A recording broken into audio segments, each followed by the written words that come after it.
Friends, welcome to my YouTube channel Dharma's World. ఎప్పుడెప్పుడు అని ఎదురు చూస్తున్న డిఎస్సి నోటిఫికేషన్ సంబంధించి రోజుకు ఒక న్యూస్ అయితే ప్రభుత్వం తరపు నుంచి వస్తూ ఉంది. మొన్న మరి లోకేష్ బాబు గారు చెప్పినట్టు మార్చి ఎండింగ్ కల్లా నోటిఫికేషన్ ఇస్తామన్నారు.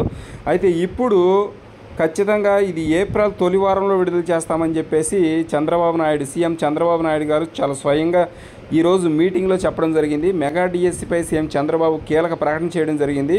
16,384 టీచర్ ఉద్యోగాలకు సంబంధించిన నోటిఫికేషన్ను ఏప్రిల్ తొలి వారంలో విడుదల చేస్తామన్నారు. మంగళవారం కలెక్టర్ల సమావేశంలో చంద్రబాబు మాట్లాడుతూ సంక్షేమం, అభివృద్ధి, సుపరిపాలన అనేవి ప్రభుత్వ లక్ష్యాలని, కలెక్టర్ జిల్లాలకు సీఈఓలు, కలెక్టర్లు భవిష్యత్ ప్లాన్ను చేయాలని, ఆఫీస్ నుంచి బయటకు రావద్దనుకుంటే కుదరదని, ప్రతి అధికారి బాధ్యత తీసుకుని పనిచేయాలని చెప్పేసి అన్నారు.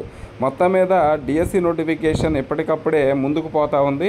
ఇక్కడ 16,000కు సంబంధించిన ఈ డిఎస్సి నోటిఫికేషను ఏప్రిల్ మొదటి వారంలో రిలీజ్ చేస్తాము, వచ్చే అవకాశం ఉంది అని చెప్పేసి సీఎం చంద్రబాబు నాయుడు స్వయంగా చెప్పడం జరిగింది. Thank you so much for watching me. Please share this video and subscribe my channel. Thank you so much.